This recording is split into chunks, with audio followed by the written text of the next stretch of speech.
wabarakatuh. Waalaikumsalam warahmatullahi wabarakatuh. Perkenalkan, nama saya Muhammad Dani Saputra, yang magang dari PT Tarunyi Membangun.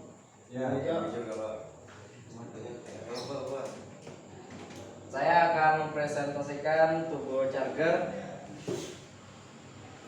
Nah, apa itu turbo charger? Turbo charger adalah turbo charger merupakan sebuah peralatan yang berfungsi untuk menambahkan jumlah udara masuk pada mesin dengan sebuah kompresor sentrifugal yang sumber tenaganya berasal dari gas buang kendaraan. Pemasangan turbo charger pada kendaraan akan meningkatkan torsi, daya dan akselerasi kendaraan. Turbo charger bisa kita temukan pada mesin pembakaran darat seperti mesin bensin dan mesin diesel. Berikut adalah nama-nama dan komponen dari bagian turbo charger. Jenis-jenis turbo charger: FGT atau Fixed Geometry Turbo. Lonjakan tenaga terasa hanya pada putaran mesin tertentu saja, misalkan 2000 rpm. Kekurangannya adalah kekosongan tenaga sebelum turbo menghembus udara ke dalam mesin yang disebut turbo lag, dan efeknya adalah respon yang diterima lambat. FGT dibuat untuk mengatasi kekurangan FGT. Sama aja. Fixed Geometry Turbo berfungsi mengurangi turbo lag. Lonjakan tenaga terasa lebih merata dari RPM rendah atau RPM tinggi. Single turbo charger hanya terdiri dari satu turbo charger, biasanya digunakan pada mesin dengan silinder tipe inlay.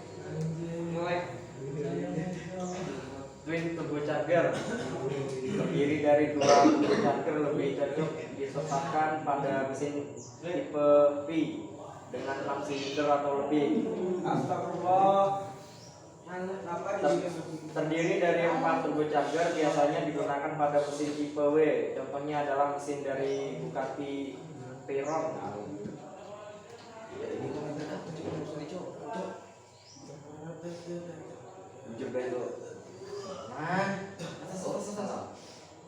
Intercooler merupakan suatu alat yang berfungsi untuk melepas kalor.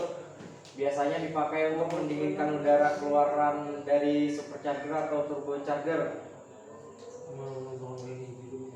Intercooler berpendingin udara, yaitu air intercooler. Angin dihembuskan ke permukaan intercooler sehingga angin tersebut melewati fin intercooler. Penurunan temperatur keluaran intercooler dengan pendingin udara sekitar 15% sampai 25%. Intercooler berpendingin air. Cairan yang digunakan yaitu cairan pendingin coolant. Prinsip kerjanya sederhana. Cairan pendingin disirkulasikan oleh pompa sehingga cairan pendingin bersirkulasi melalui pipa-pipa pendingin yang sisi luarnya merupakan udara yang didinginkan.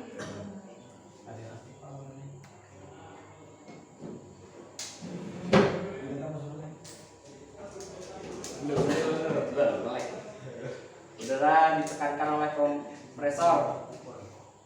Gas buang dimanfaatkan untuk memutar turbin. Putaran dari turbin diteruskan ke kompresor melalui port pemutar. ISN dapat bekerja dengan data tinggi. Air cooler mengubah densitas menjadi tinggi dengan menurunkan suhu udara tersebut.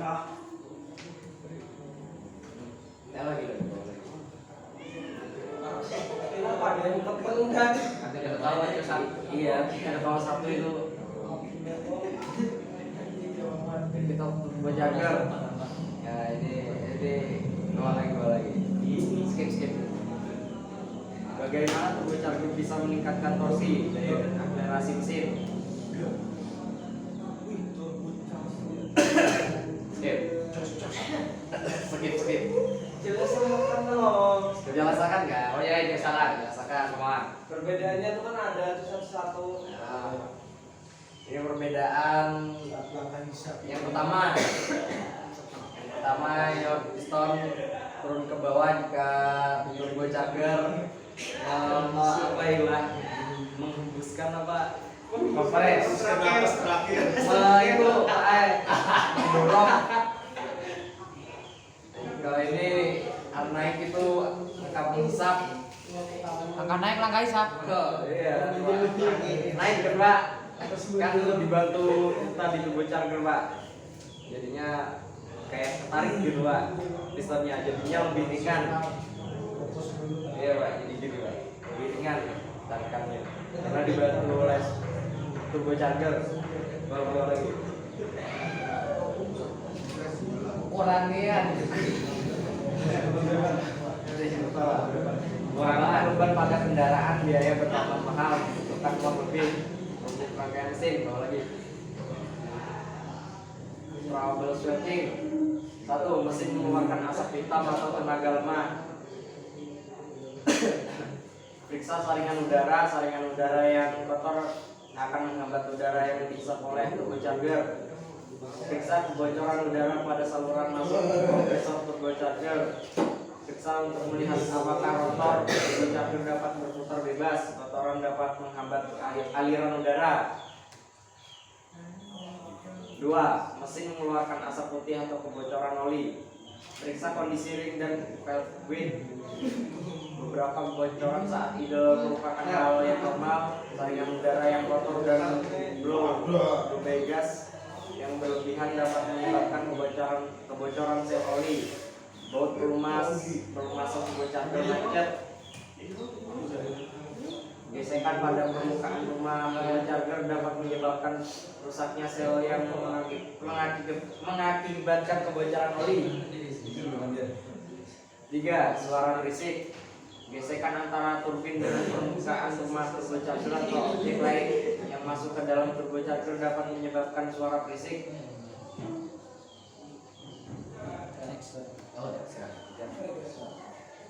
4. Kerusakan disebabkan oleh objek lain yang masuk pada turbocharger. Benda keras akan menyebabkan sudut-sudut turbin patah. Benda lunak seperti potongan karet akan menyebabkan sudut-sudut turbin bengkok. Akselerasi akan menyebabkan pembukaan sudut-sudut turbin terkikis. Aduh, 5. Kerusakan pada sistem. 5. Kerusakan pada sistem pelumasan dapat disebabkan oleh material yang bersifat abrasif, benda asing yang masuk ke dalam turbocharger, oli yang tercampur oleh bahan bakar, mesin kekurangan oli, pompa oli macet atau saringan oli tersumbat, temperatur yang terlalu panas, kerusakan fuel injection atau masukan udara yang terbatas dapat menyebabkan turbocharger mengalami overheat. Asap hitam berarti temperatur tinggi, turbin melengkung. 7. Kenop atau deformasi. Wastegates bantu mengurangi knocking dengan memonitor besarnya tekanan pada turbin. Saat tekanan terlalu tinggi, wastegate mengeluarkan kelebihan gas pembuangan mesin untuk memperlambat putaran turbin. Intercooler dapat mencegah knocking dengan menjadi temperatur tekanan udara tetap rendah.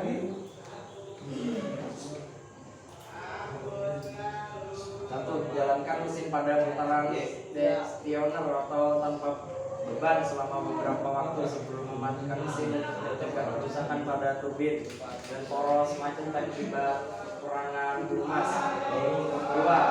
Bersihkan saringan udara secara teratur. Pastikan oli mesin selalu dalam keadaan baik untuk membuat turbocharger lebih awet.